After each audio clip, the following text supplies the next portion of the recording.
Heat stroke যখন তখন যে কোনো মানুষের হতে পারে এই গরমে। কি হলে কি করব, কি খাওয়াবো, সামনে কাউকে দেখলে কি করব, কি করে তার প্রাণ বাঁচাবো, এই নিয়ে হচ্ছে এই ভিডিওটি। একটু সবাই জেনে নিন, কারণ আপনার আমার আশেপাশে যে কোনো মানুষের যখন তখন এই সমস্যা হতে পারে।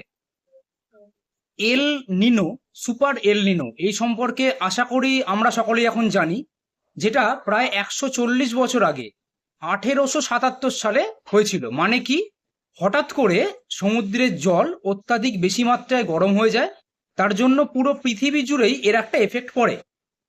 যেটা 1877 সালে আমরা হিস্ট্রি পড়ে যা জেনেছি, কোটি কোটি মানুষ পুরো পৃথিবীতে মারা গেছিলেন ওই কারণে। তখনও হিটস্ট্রোকই হয়েছিল।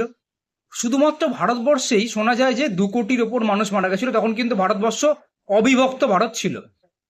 তো এই বছর বিজ্ঞানীরা বলছেন যে আবার সেম জিনিস হতে পারে, মানে 2026 জুলাই অবধি এর সতর্কতা রয়েছে। ওনারা বলছেন যে টেম্পারেচার 55 ডিগ্রি পর্যন্ত চলে যেতে পারে।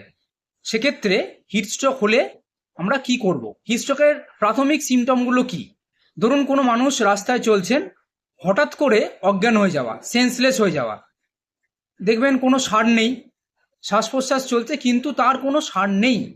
এরকম ঘটনা ঘটলে প্রাথমিকভাবে তাকে যেটা করতে হবে সেটা হচ্ছে একদম ছাওয়া জায়গায়, অর্থাৎ ঠান্ডা জায়গায় নিয়ে যেতে হবে। প্রাথমিক কাজ এটা। দ্বিতীয় কাজ কি? এই কানের পেছন, গলা, ঘাড়, হাঁটু, পা, হাত, মাথা, এই জায়গায় ঠান্ডা জল দিতে হবে।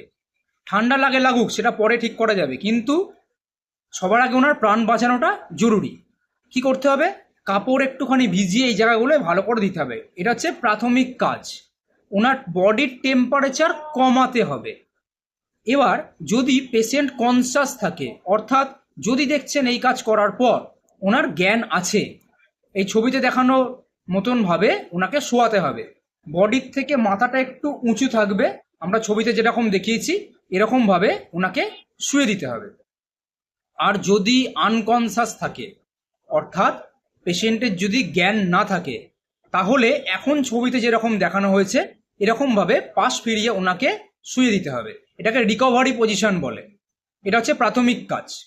এবার যদি কনসাস থাকে, কি খাওয়াবো?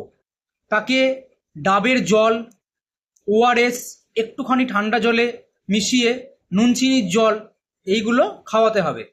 তাহলে ওনার একটুখানি স্ট্রং ভাব আসবে, অর্থাৎ ওনার বডিতে এনার্জি আস্তে আস্তে রিগেন করবে। আর যদি কনসাস না থাকে তাহলে কোনো কিছু খাওয়াবেন না, কারণ সেক্ষেত্রে ডাবের জল খাওয়ান বা ওআরএস খাওয়ান, সেটা কিন্তু ফুসফুসে চলে যাওয়ার সম্ভাবনা প্রবল। সেক্ষেত্রে পেশেন্টের অবস্থা হঠাৎ করে খারাপ হয়ে যেতে পারে, ইভেন উনি কোল্যাপস পর্যন্ত করতে পারেন, অর্থাৎ মারা যেতেও পারেন। তাই জন্য সেরকম যদি আনকনসাস থাকেন, তাহলে ওই যেভাবে বললাম সেভাবে জল দেওয়ার পর একদম নিকটস্থ ডাক্তারখানায় বা হসপিটালে ইমিডিয়েটলি ট্রান্সফার করুন। কি খাওয়াবেন না? কফি, চা জাতীয় কোনো জিনিস কিন্তু খাওয়াবেন না। আবার রিপিট করছি, চা বা কফি জাতীয় কোনো জিনিস খাওয়াবেন না। তাহলে প্রথম থেকে আরেকবার খুব শর্টে বলে দিচ্ছি।